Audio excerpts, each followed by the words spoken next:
Hello friends, welcome to our channel. இன்னைக்கு நம்ம சேனல்ல எக் நூடுல்ஸ் எப்படி பண்றதுன்னு பார்க்கலாம். வாங்க வீடியோக்குள்ள போலாம். இதுக்கு என்னெல்லாம் தேவைன்னா ஒரு வெங்காயம், ஒரு கேரட், அப்புறம் ஒரு சின்ன பீஸ் குடமிளகு, பீன்ஸ் ஒரு 6 ல இருந்து 8, மேகி 3 பாக்கெட் எடுத்துக்கோங்க, எக் ஒரு 4 எடுத்துக்கோங்க, அப்புறம் கறிவேப்பிலை. இப்போ ஒரு கடாயில கொஞ்சமா ஆயில் ஊத்தி கடுகு தாளிச்சிரலாம். கடு நல்லா பொரிஞ்சதுக்கு அப்புறமா கொஞ்சமா கறிவேப்பிலை சேர்த்துக்கோங்க. கறிவேப்பிலை பொரிஞ்சதும் நம்ம கட் பண்ணி வச்சிருக்க இந்த வெங்காயத்தை அதில் போட்டுடலாம். போட்டு நல்லா வதக்கிக்கலாம். ஒரு பாதி அளவு வதங்கி வரும்போது நம்ம கட் பண்ணி வச்சிருக்க இந்த குடமிளகை அதில் போட்டுடலாம். சின்ன பீஸ் போதும். இந்த குடமிளகோட ஃப்ளேவர் ரொம்ப டேஸ்ட்டாக இருக்கும். அதுக்காக தான் நம்ம குடமிளகு போட்டிருக்கோம். கலரும் ரொம்ப நல்லா இருக்கும் லாஸ்ட்டில். இப்போ கேரட்டை போட்டுடலாம்.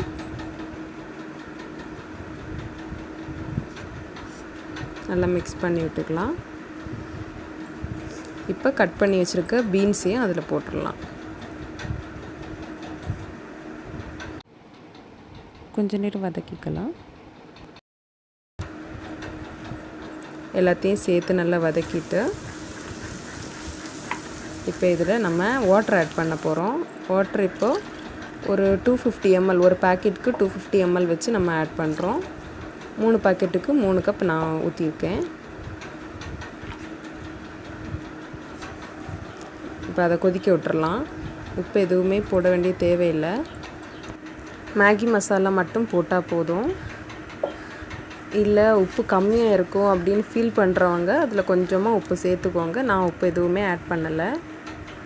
இப்போ நம்ம எடுத்து வச்சுருக்க அந்த மேகியை ஃபுல்லாக நம்ம அதில் போட்டுடலாம். நல்லா முக்கிக்கோங்க. நல்லா முங்கிடுச்சு. இப்போ இதை நம்ம கொதிக்க விட்டுடலாம். வேகட்டும். இது கொத்தமல்லி. இது ஆப்ஷனல் தான். நான் லைட்டாக ஆட் பண்ணியிருக்கேன். தேவைன்னு உள்ளவங்க ஆட் பண்ணிக்கலாம். இல்லை அந்த ஃப்ளேவர் உங்களுக்கு பிடிக்கலைன்னா நீங்கள் ஆட் பண்ண வேண்டாம்.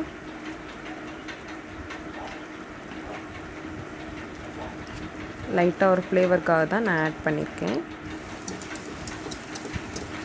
இந்த மாதிரி வந்ததும் நம்ம கை எடுக்காமல் அதை நம்ம கிண்டி கொடுத்துட்டே இருக்கணும். இல்லைன்னா சம்டைம்ஸ் அதை அடியில் கொஞ்சம் பிடிக்கிறதுக்கு வாய்ப்பு இருக்குது. இப்போ இது ரெடி ஆனதும் ஸ்டவ்வை ஆஃப் பண்ணிவிட்டு நம்ம எடுத்து வச்சுருக்க அந்த முட்டையை இந்த மாதிரி வறுத்து எடுத்துக்கோங்க. இப்போ இந்த வறுத்த முட்டையை எல்லாத்தையும் இதில் போட்டு இதை ஃபுல்லாக நல்லா மிக்ஸ் பண்ணி விட்டுக்கலாம். இப்போ நமக்கு டேஸ்டியான எக் நூடுல்ஸ் ரெடி ஆயிடுச்சு. இந்த வீடியோ உங்களுக்கு பிடிச்சிருந்ததுன்னா லைக் பண்ணுங்கள், ஷேர் பண்ணுங்கள், கமெண்ட் பண்ணுங்கள். மறக்காமல் சப்ஸ்கிரைப் பண்ணுங்கள். நாளைக்கு இன்னொரு ரெசிபியோடு உங்களை மீட் பண்ணுறேன். தேங்க்யூ. பாய்.